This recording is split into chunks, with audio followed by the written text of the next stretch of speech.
Sheriff Traficant was in a plane today, scouting the Coitesville area from the air, while his men staged raids. No specifics given as to locations yet. The target was one of 5 organizations making and dealing in drugs.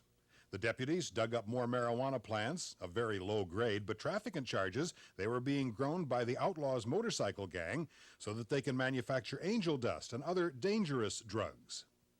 What we were looking for, though, and what we had to move prematurely on, was one organization of the 5 that was targeted that's involved with the Outlaws, the famous motorcycle gang that's, you can see some of their paraphernalia in a corner. They had a .30 caliber, fully air-cooled, fully automatic machine gun. This is mounted on a tripod, and it was the major protection gun of their so-called fortress on the south side of Youngstown. Now, we got the major apparatus of it, and we're very pleased with that. But we still have under investigation 4 other places. There will be warrants for 2 men associated with the weapon that are associated with the Outlaws. To us, that was significant, and they were hoping that it will start to put a little bit of pressure on these people on the south side of Youngstown. People are afraid of them over there, and we're trying to do what we can. I think everybody is. So finding the weapon is, to us, we feel it was an accomplishment. Sure. The sheriff was angry, though. He claimed that a Youngstown police officer tipped to the Outlaws the pending raid, causing the sheriff to miss an important drug laboratory. And he charged that an article in the Vindicator last night telling where the raids were planned today resulted in other crops and drugs being destroyed or moved. The sheriff says if he can get the proof he needs, he will file charges against the police officer responsible. Bill Applegate for Newswatch 27. Traficant refuses to reveal the identity of the Youngstown police officer, but says he plans to file charges against the individual as soon as he confers with Youngstown Police Chief John Lynch. Traficant says he has evidence supporting his claim the policeman tipped off members of a burglary ring responsible for ripping off the Hills Department Store and Sparkle Market in the Lincoln Knolls Plaza and a Boardman residence.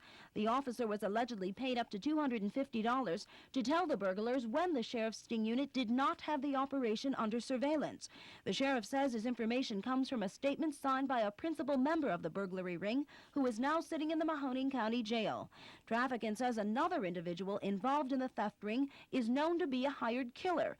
The sheriff refused to reveal their identities as well, claiming it would jeopardize their lives.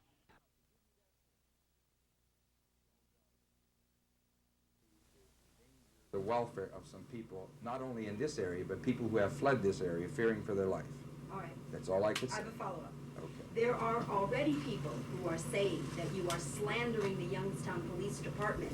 Fine. Simply because you are not identifying the police officer who you are making these allegations against. Okay. Now, why can't you tell us who that is Okay. and what evidence you have to substantiate it?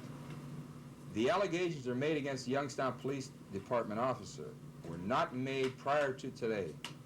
What I'm telling you here is now, there is a signed statement from the major principal of this burglary ring who has told us the name of the city policeman and the activities that were being undertaken for pay with that police officer. Traficant would say he believes the police officer received his information from a Mahoning County deputy. The sheriff says there is currently an internal affairs investigation into that aspect of the case. Despite the security leak, Traficant says the arrest of one suspect broke up the ring and more arrests are likely. For Newswatch 27, I'm Mona Alexander.